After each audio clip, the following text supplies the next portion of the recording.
ഈ video skip ചെയ്യാൻ വരട്ടെ. നിങ്ങൾ ജേഴ്സി കളക്ടേഴ്സ് ആണോ? ജേഴ്സിയിൽ ഇഷ്ടപ്പെടുന്നവരാണോ? ഈ വീഡിയോ നിങ്ങൾക്കുള്ളതാണ്. ഈ ലിസ്റ്റിൽ ആദ്യത്തെ പേര് ജർമ്മനിയുടെ ഹോം കിറ്റാണ്. ജർമ്മനിയുടെ അഡിഡാസുമായുള്ള കൊളാബറേഷനിൽ ഇറങ്ങുന്ന അവസാനത്തെ കിറ്റായിരിക്കും ഈ വേൾഡ് കപ്പിലത്തെ one of the best kit എന്ന് വേണമെങ്കിൽ പറയാം. അഡിഡാസുമായുള്ള കൊളാബറേഷനിൽ 1990 ആദ്യമായിട്ട് ഒരു ജർമ്മൻ ഫ്ലാഗിന്റെ കളർ ഇൻസ്പയർ ചെയ്തിട്ട് ജേഴ്സി ഇറക്കിയത്. അത് 1994 ഒരു ഡയമണ്ട് പാറ്റേൺ യൂസ് ചെയ്തിട്ട് റിപ്പീറ്റ് ചെയ്തിട്ടുണ്ടായിരുന്നു.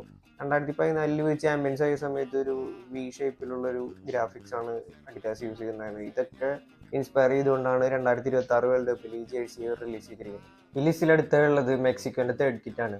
നമുക്കറിയാം ബാഡ്ജിലും ലോഗോയിലും അവരുടെ സ്ലീവിലൊക്കെ ഉള്ള ട്രൈ കളർ പാറ്റേൺ ഇവരുടെ വേൾഡ് കപ്പിലെ തേർഡ് ഹോസ്റ്റിങ്ങിനും അതുപോലെ തന്നെ ഇവരുടെ ഫ്ലാഗിലത്തെ കളേഴ്സിനെയാണ് റെപ്രസെന്റ് ചെയ്യുന്നത്. അതുപോലെ ജേഴ്സി ത്രൂ ഔട്ട് ഇവരുടെ ഒരു ട്രഡീഷണൽ പാറ്റേൺ ആയ ആസ്ടെക് പാറ്റേൺ ഒരു MX ലോഗോയാണ് ത്രൂ ഔട്ട് ജേഴ്സിയിലുള്ളത്. അതുപോലെ തന്നെ ഇതിൽ സമ്മർ എന്ന് പറഞ്ഞ ബ്രാൻഡായുള്ള കൊളാബറേഷനും ഈ തേർഡ് കിറ്റിനെ എവേ ഹോം കിറ്റുകളിൽ നിന്ന് ഒരു ടോപ്പ് ടയർ കിറ്റിലേക്ക് കൊണ്ട് നിർത്തുകയാണ്. അടുത്തായിട്ട് മൊറോക്കോന്റെ കിറ്റ്സ് ആണ്. ഹോമും എവയും ഒന്നിലൊന്ന് വെച്ചാണ് അവരുടെ ടൈൽ വർക്കുകളെയും അതുപോലെ തന്നെ അവരുടെ റഗ്സിന് യൂസ് ചെയ്ത ഒരു എംബ്രോയിഡറി പാറ്റേൺ ആണ് അവർ ഹോമിലും എവേ കിറ്റിലും ത്രൂ ഔട്ട് പിടിച്ചിരിക്കുന്നത്. നല്ലൊരു ക്ലാസിക് ടോപ്പ് ടയർ കിറ്റിനായിട്ട് കൺസിഡർ ചെയ്യാം. ഈ ലിസ്റ്റിൽ അടുത്തായിട്ടുള്ളത് കുർസാവോന്റെ എവേ കിറ്റാണ്. വേൾഡ് കപ്പിലെ ഏറ്റവും ചെറിയ രാജ്യങ്ങളൊന്നാണ് കുർസാവോ എന്ന് നമുക്കറിയാം. കുർസാവോന്റെ ഒരു കളർഫുൾ ആയിട്ടുള്ള വാട്ടർ ഫ്രണ്ട് സിറ്റി സ്പേസിന് ഇൻസ്പയർ ആയിട്ടാണ് അവരുടെ ജേഴ്സി ഡിസൈൻ ചെയ്തിരുന്നത്.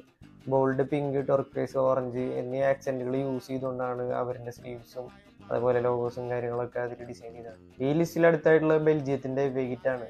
ഈ കിറ്റ് ഡിസൈൻ ചെയ്തേക്കുന്നത് ബെൽജിയത്തിന്റെ ഫേമസ് ആർട്ടിസ്റ്റ് ആയിട്ടുള്ള റെനെ മാഗ്രിറ്റാന്റെ പെയിന്റിങ്സ് ഇൻസ്പയർ ചെയ്തിട്ടാണ്. ഫ്ലോട്ടിംഗ് സ്പിയേഴ്സ് എന്ന് പറഞ്ഞാൽ 1928 ആളുടെ ഒരു പെയിന്റിങ് ഇൻസ്പയർ ചെയ്തിട്ടാണ് ആ ജേഴ്സിയിൽ കാണുന്ന ലെറ്ററിങ് ആയിട്ടുള്ള ബി ജോമെട്രി വന്നിരിക്കുന്നത്. ആ ബി ജോമെട്രി വന്നിരിക്കുന്നത് ഡിസ്റ്റോർട്ടഡ് പിങ്കും ലൈറ്റ് ബ്ലൂവും യൂസ് ചെയ്തിട്ടാണ്. സോ നിങ്ങളുടെ ഫേവറേറ്റ് ജേഴ്സി ഏതാണെന്ന് താഴെ കമന്റ് ചെയ്യാം. നമുക്ക് പാർട്ട് 2 ചെയ്യാം.